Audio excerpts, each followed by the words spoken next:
Welcome back to The Word. Filling in for Max Dutton, I'm your host, Brendan Hulla. As we approach the one-year anniversary of the initial COVID lockdown, how are the university's health and safety policies holding up? This week, Dara and Marissa launched an investigation to determine how students and staff are staying healthy in class. Hey Baker Wildcats, it's Marissa Shimke. This year, Baker has allowed students the opportunity to meet in person for classes. But are they taking the necessary precautions to ensure student safety? We asked some students their experiences. One of the main protocols we have with most of my professors is we divide our class up in half. So kind of like a hybrid course is what I've classified it as so far. Is Monday we do Zoom, and then Wednesday, Friday we kind of divide the class. Because a lot of my classes have like maybe 10 to 20 people max in it. So I think a lot of the professors believe that they don't have to really distance that much because classroom space is limited, or sometimes the desks are about this long. So they think if you sit in the middle of that long desk that you are not next to anyone, but in reality you're still 4, maybe even 2 feet to them. So Paulette is actually doing a pretty good job with our HR management class. We have close to 40 people actually. So we have actually 3 different sections to come to, which kind of helps. I think because I'm from a larger department, we've kind of talked about what other folks are doing. The room that I teach in here that I've got 35, what I ended up doing was breaking them up alphabetically because they can't all be here at the same time. And so we literally, a third of them are the Zoomies for that class period, and it alternates. And it works really well. It seems that students are comfortable with how Baker is handling social distancing in classrooms. This is The Word. I'm Marissa Shimke. Great work, ladies. This week, university officials disclosed their decision to make significant budget reductions due to financial strain from the pandemic. The announcement led to backlash, controversy, and widespread speculation. This week, we took a deep dive into the situation for additional context. After the university's recent announcements of major budget reductions, students are left with more questions than answers. Today, we sat down with Nate Hauser, Director of Athletics here at Baker, to find out more about how sports are being impacted by these budget cuts and what things will look like moving forward. It's a plan, right? Okay. So with the facilities, as we're trying to get donations and we're trying to increase facilities because, again, we haven't had an athletic facility upgrade since 2006. But again, that was privately funded.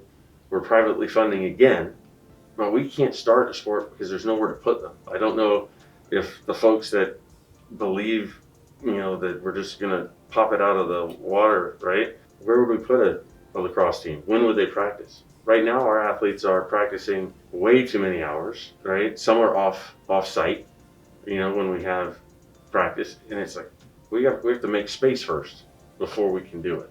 And since 2006, athletics hasn't received an extra dollar outside that hasn't been fundraised from the outside of their budgets, right? So there's this perception that athletics operates and gets all this stuff, and it's like anything above a budget has been fundraised. We have to have the student athletes there that drive what we're able to do. If we have people that do it, we can continue to do it. If it's something that is successful, again, I take men's bowling that was recently restarted, and they have the success, and you see the program growing, right? As we prepare ourselves, one, to get through the end of this crazy year, right? I'd say some of the changes people may not see. Fewer people travel when we're going on road trips already. Fewer people are getting to participate. Seasons have been cut short, right? You have fewer numbers. We had a football program that usually plays 11 games. They played 6, right? And how do they prepare for the playoff, right? We're trying to get our winter sports now to championships, right? Fewer people going, right? You see dance, the NAI Dance Nationals went from 16 teams to 8, right? So everything is shrinking, and we're a part of that. And to be fair, that's part of the student experience that students aren't getting to have because of what's going on. Excellent work as always, Brendan. Now it's time to recap this week in sports with the 2-minute drill. Take it away, Adam.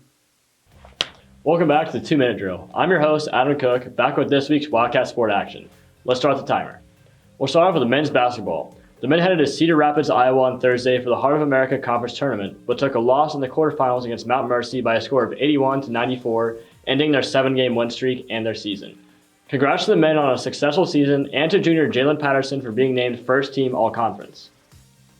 The Baker softball team opened their season on Friday at Kansas Wesleyan, but the Coyotes' bark was bigger than the Wildcats' bite as Baker lost both games in the doubleheader by scores of 5-4 and then 8-7. They are back in action Friday in Oklahoma City as they begin the Red Dirt Classic. Good luck, ladies. The baseball team traveled to St. Louis this weekend to face off against Missouri Baptist University, playing a 3-game series over Friday and Saturday.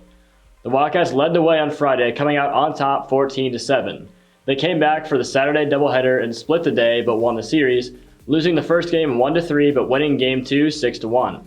They then traveled to St. Mary University on Tuesday, pulling away with an 11-2 dub in game 1 of the doubleheader, but game 2 was postponed early due to darkness and no lights. The games bring the record to 5-2, and they hope to improve on it Saturday when they take on Clark University for their first in-conference game of the season. Lastly, the Baker dance team competed in the Heart of America Championships and Midwest Regional on Monday right here at home in Collins Gym. The team showed out, placing second place in the championship with a final score of 82.77 and ultimately earning themselves one of the only 3 at-large bids to the 2021 NAI National Championships, which kick off March 12th. Congrats and good luck, ladies. That's all for this week's 2-minute drill. I'll catch you next week. Back to you, Brendan.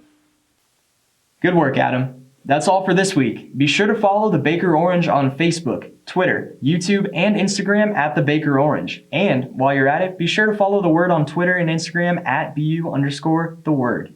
See you next week.